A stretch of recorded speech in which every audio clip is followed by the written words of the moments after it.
ازيكم يا جماعة عاملين ايه؟ لو أول مرة تشوف العبقري اخبط لايك للفيديو واعمل اشتراك في القناة وتعالوا نشوف الفيديو ده بيقول ايه.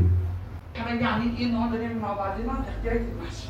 محشي ان مصر شاء اللي الله احنا كلنا طريقة عارفينه، المحشي. بنحبه بالشطه السخن ايه، الحاجات الايه سبايسي ايه جميله دي. هنشوف المحشي معاها يا جماعة. عندنا طماطم وبصل وبعد الفرة بتاعت الاسفل ونضربها كويس جدا جدا جدا. انتوا واخدين بالكم هي مش مركزة على المكونات خالص، هي مركزة على جسمها، الكاميرا مصدراها على جسمها ومش مهم المكونات ولا مهم أي حاجة. ده خالص الحله بتاعتي مع البوتاجاز. بعد كده اقطع الطماطم وبصليها كويس.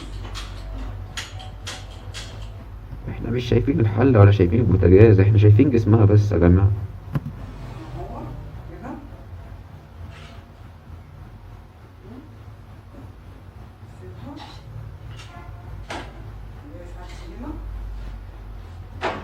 بص بقى، انا هنا ما بقليش المحشي، لا بحط الطماطم مع قلب الطماطم البصل مع البصل. طبعا زي ما انتوا شايفين هي مش مهم عندها الأكل بيقولي ولا أي حاجة، أهم حاجة ايه الكاميرا على جسمها وشكرا، يعني انتوا فاهمين.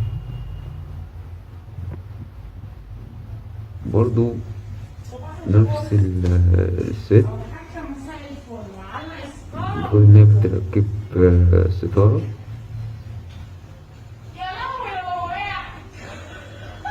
برضو مش مركزة الكاميرا على الستارة، أهم حاجة جسمها. ده مبدأ عندهم، فاهم.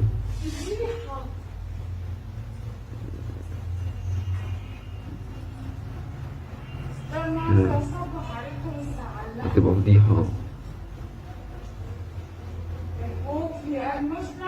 انت صبحتي بجسمك خلاص، مش محتاجة يعني.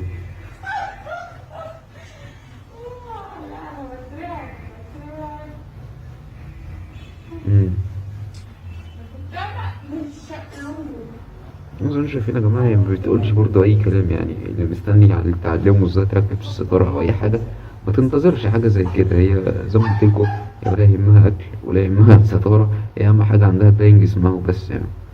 وبس كده يا جماعة، دي فيديو خفيف كده.